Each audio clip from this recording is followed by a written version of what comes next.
Sonte kam dalë me shëtit në përsytë e tu, gjethet e Stinës me i përtri, vetëm dhe sonte.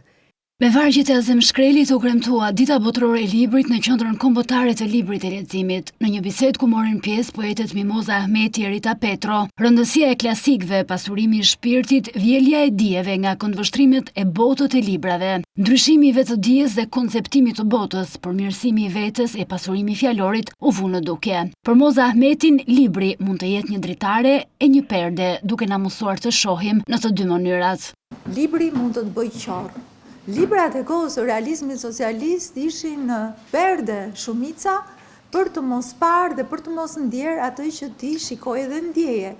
Por edhe një perde të bën që të shikosh duke e ndryshuar fokusin e shikimit dhe duke thënë, unë po lexoj një perde, por unë me këtë perde po mësohem të shoh edhe në errësirë. Poetja Rita Petro, duke folur me nxënësit e shkollës Naim Frashëri, foli për mesazhe të ndryshme nga autorë të ndryshëm dhe nevojën të lexojmë përtej shkronjave me gjuhët e qarta e gjuhët e dy fishta që letërsitë dhe autorët na ofrojnë, duke u ndalur në fund te veçantia e poezisë. E foli dhe Moza që tha për atë perde, shkrimtarët më të mirë që shkruan në kohën e komunizmit mbetën sot.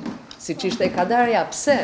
Sepse ata kishin talentin dhe shkruan tekstin me dy kuptime, me disa nën kuptime. Poezinë e merr, them unë gjithmonë, edhe në takim dashurie, e merr në protest me vete, e merr në luftë me vete, sepse grekrit e lashtë tregohet që kur shkruante pindarit dhe poezitë mrekullueshme, që të ndiznin pesh, ata fitonin luftë. Drejtoresha e Qendrës së Librit, Alda Bardhyli, u ndal në nevojën e nismave që e afrojnë brezin e ri me librin dhe leximin si kremtim i dijes dhe si nevojë për t'u përmbushur.